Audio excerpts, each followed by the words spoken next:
Video ini hanya untuk mereka yang punya logika. Bagi yang tidak punya logika, skip aja. Saya baru saja dikirimi sebuah video 1 menit Najwa Shihab. Najwa menyindir perpindahan ibu kota ke Penajam. Saya selalu mengagumi sensitivitas kepekaan Najwa terhadap persoalan-persoalan masyarakat. Tapi kali ini, Najwa justru mereduksi isu penting yang dibahasnya menjadi recehan. Dalam video itu, Najwa berpura-pura sedang lari pagi bersama kawan perempuannya. Lantas, Najwa berhenti. Padahal seharusnya dia masih berlari 3 km lagi agar target hari itu tercapai. Si temannya mendesak terus agar Najwa berlari. Akhirnya, Najwa berjanji dia akan terus berlari kalau si teman bisa menjawab pertanyaannya. Pertanyaan Najwa adalah, bagaimana menjamin hak masyarakat adat yang terkena dampak pembangunan ibu kota baru di Penajam? Kawannya yang menyebut dirinya smart, bingung dan berkata, "Hah?" sambil menggigit jari-jari tangannya. Itu yang saya bilang receh. Mungkin Najwa sedang berusaha menarik lebih banyak penonton dengan menghadirkan video pendek yang memang menjadi tayangan khas TikTok dan Instagram. Karena itu harus agak lucu dan mengejutkan. Tapi yang jadinya dikorbankan adalah substansi. Isu tentang perpindahan ibu kota dan isu hak masyarakat adat yang sedemikian penting diringkas menjadi hanya satu pertanyaan di dalam video receh yang bahkan tidak memuat informasi dan pencerahan apapun. Dan ini menjadi ironis karena sebulan sebelumnya Najwa sebenarnya membuat video yang mendalam tentang perpindahan ibu kota. Itu dibuat dalam program Mata Najwa di Trans TV awal Desember. Dalam program itu, Najwa menampilkan rangkaian wawancara baik dengan wakil pemerintah maupun masyarakat adat. Dari acara itu saja, kita sudah menangkap keruwetan yang dihadapi. Di satu sisi, pemerintah menjelaskan bahwa tanah yang digunakan untuk pengembangan ibu kota adalah tanah negara, hutan yang tidak dihuni masyarakat. Jadi tidak akan ada pengambil alihan tanah rakyat atau memindahkan masyarakat ke tempat lain. Sementara di sisi lain, masyarakat mengeluhkan nasib mereka, kekhawatiran mereka akan dimarginalisasi, ketidakmampuan mereka bersaing, dan nasib tanah adat yang akan digunakan untuk pengembangan ibu kota. Ini persoalan yang sama sekali tidak mudah untuk diselesaikan. Perlu pembahasan yang serius. Jadi sangat memprihatinkan bahwa Najwa menurunkannya menjadi video receh yang tadi saya sebut.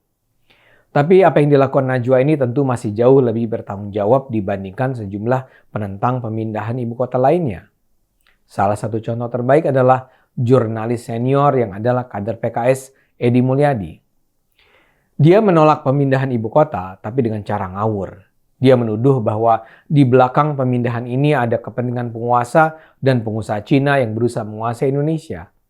Dia mengatakan bahwa Cina sudah sejak lama berusaha menjajah Indonesia. Dulu mereka berusaha menempatkan orang suruhan mereka, Ahok, sebagai gubernur DKI, tapi gagal. Maka kini mereka berhasil mengarahkan Jokowi untuk memindahkan ibu kota ke Kalimantan. Masalahnya, kata Edi, daerah Kalimantan Timur itu sama sekali tidak menarik. Jadi dalam narasinya, ibu kota pindah, tapi tidak akan ada penghuninya, mengingat orang-orang yang tinggal di Jakarta tidak akan mau berbondong-bondong bermigrasi ke ibu kota. Maka yang datang adalah pendatang dari Cina yang difasilitasi pemerintah dan perusahaan Cina. Ini saja sudah absurd. Tapi cerita belum selesai. Dia lantas melakukan blunder terbesar ketika untuk meyakinkan publik bahwa Kalimantan tidak menarik, dia bilang, siapa yang mau pindah ke tempat jin buang anak? Bahkan dengan pongah dia menyebut penduduk yang menghuni daerah ibu kota baru adalah genderuwo dan kuntilanak. Edi memang akhirnya harus membayar mahal kesombongan itu. Masyarakat Kalimantan Timur dengan segera bereaksi keras. Edi sudah dilaporkan ke polisi atas penghinaannya itu. Namun yang terpenting dalam perdebatan tentang ibu kota baru ini adalah betapa tidak bermutunya kritik yang disampaikan. Dan bukan cuma Edi yang melontarkan tuduhan ngawur soal konspirasi Cina. Rizal Ramli pun kurang lebih serupa. Dia juga menuduh ibu kota baru itu akan dijadikan tempat bagi banjir warga Cina yang didanai pemerintah Cina untuk menguasai Indonesia. Ini super receh. Seperti saya katakan, perpindahan ibu kota adalah sebuah masalah serius yang memerlukan pembahasan serius. Sejauh ini kritik yang dilancarkan terhadap kebijakan ini kerap melebar kemana-mana. Apa yang disampaikan Najwa sebenarnya cukup substantif. Kepedulian serupa sudah dilontarkan Aliansi Masyarakat Adat Nusantara atau AMAN. Mereka juga khawatir ribuan warga masyarakat adat akan menjadi korban proyek ibu kota negara baru ini. Mereka memandang masyarakat adat tidak akan bisa bersaing secara ekonomi dengan para pendatang dari Jakarta. Karena selama ini ekonomi mereka bergantung pada ruang hidup tradisional mereka, hutan, sawah, kebun, sungai, dan laut.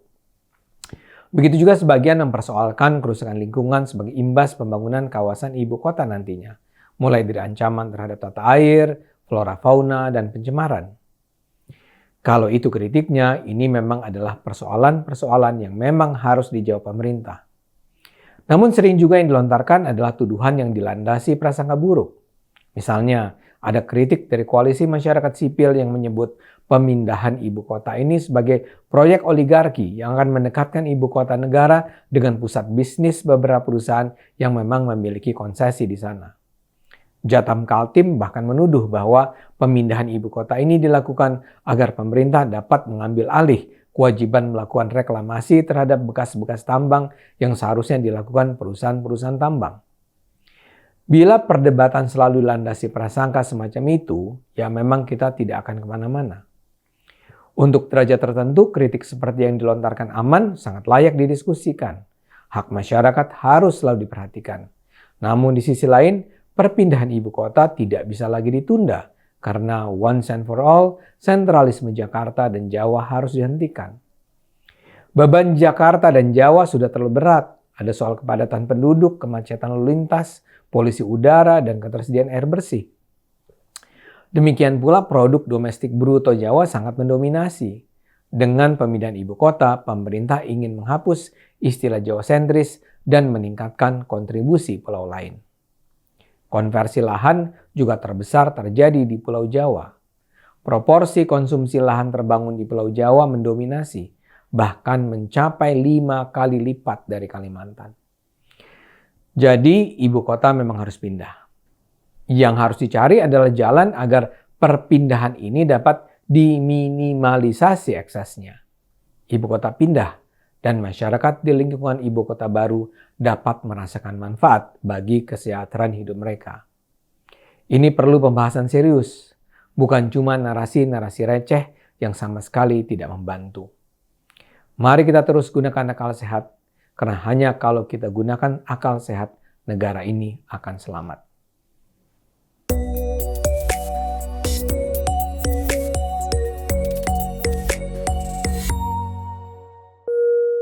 Video ini hanya untuk mereka yang punya logika.